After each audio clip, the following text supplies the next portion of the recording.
Hello students, once again welcome back to your one and only most trusted Gyanjyoti coaching center. তো students আজকের ভিডিওতে আলোচনা করব তোমাদের ইউনিভার্সিটি অধীনস্থ ফার্স্ট সেমিস্টারে তোমরা যারা পড়াশোনা করছো এবং তোমাদের সবারই কিন্তু পরিবেশ বিদ্যা কিন্তু তোমাদের রয়েছে সিলেবাসে, ঠিক আছে? তো পরিবেশ বিদ্যার কিন্তু তোমাদের এমসিকিউ আসবে সেহেতু আমি কিন্তু ধারাবাহিকভাবে কিন্তু আমার এই ইউটিউব চ্যানেলের মাধ্যমে কিন্তু ধারাবাহিকভাবে এই এমসিকিউ গুলো নিয়ে কিন্তু আমি আমি আলোচনা করছি, ঠিক আছে?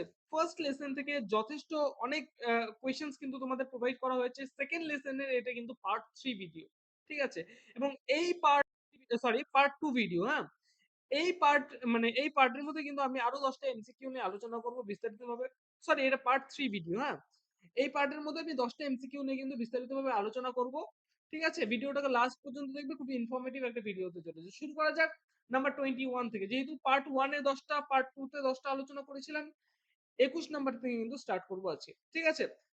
দেখো ফার্স্ট কোশ্চেনে এখানে কি বলেছে, কোন দেশ দুটি তাদের উৎপাদিত মোট শক্তির প্রায় 100% পুনর্নবীকরণযোগ্য উৎস থেকে উৎপাদন করে? বি নাম্বার হবে অ্যান্সার, সেটা হচ্ছে আইসল্যান্ড ও নরওয়ে, ঠিক আছে? নাম্বার 22, শক্তি উৎপাদনের ক্ষেত্রে পৃথিবীর অধিকাংশ দেশ কোন ধরনের উৎসের উপর নির্ভরশীল? ডি নাম্বার হবে অ্যান্সার, সেটা হচ্ছে কয়লা।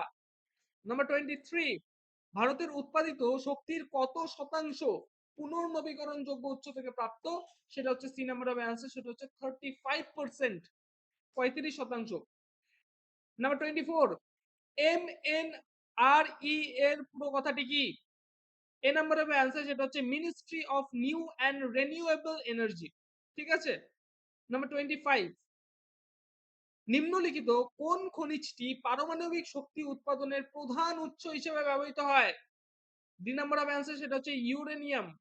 নাম্বার 26, পশ্চিমবঙ্গের দামোদর নদীর উপত্যকায় কোন শক্তি সম্পদটি সর্বাধিক পাওয়া যায়? বি নাম্বার অফ অ্যান্সার, সেটা হচ্ছে কয়লা, ঠিক আছে?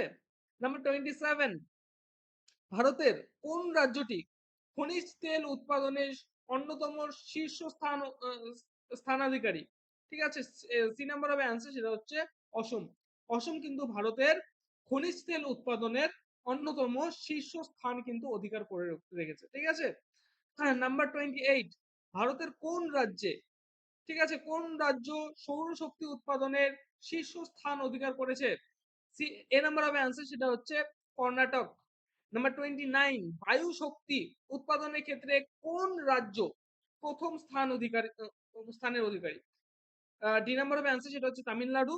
এবং আজকের এই পার্টের আমাদের part 3 last video, last question, সেটি হচ্ছে নিম্নলিখিত কোন অঞ্চলটি জোয়ার ভাটা শক্তি উৎপাদনের অনুকূল পরিবেশ প্রদান করে?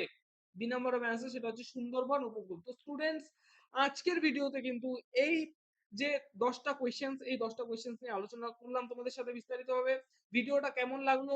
যদি ইনফরমেটিভ লেগে থাকে অবশ্যই কমেন্ট সেকশনে জানাও যে স্যার এরকম টাইপের ভিডিও আমরা আরো চাই। যদি কমেন্ট সেকশনে জানাও, পরবর্তীকালে কিন্তু ধারাবাহিকভাবে আমরা কিন্তু এই টপিকের উপর, এই তোমাদের লেসনের উপর কিন্তু আরো কোয়েশ্চেন্স কিন্তু তোমাদের প্রোভাইড করবো। তো স্টুডেন্টস, দেখা হচ্ছে আরেকটা নতুন ভিডিওতে।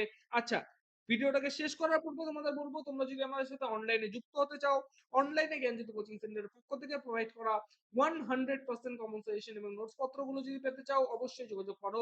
জ্ঞানজ্যোতি কোচিং সেন্টারেরই অফিসিয়াল দুটো হেল্পলাইন নাম্বার, সেটা হচ্ছে 7076398606 নাম্বার, 7076398606 নাম্বার, এবং 6295916282। তোমাদের উজ্জ্বল ভবিষ্যৎ গড়ে তুলবো আমরা, এটাই কিন্তু আমাদের প্রতিশ্রুতি। দেখা হচ্ছে একটা নতুন ভিডিওতে নতুন কোনো টপিকের সাথে। Till then, keep learning, keep exploring. Thank you so much.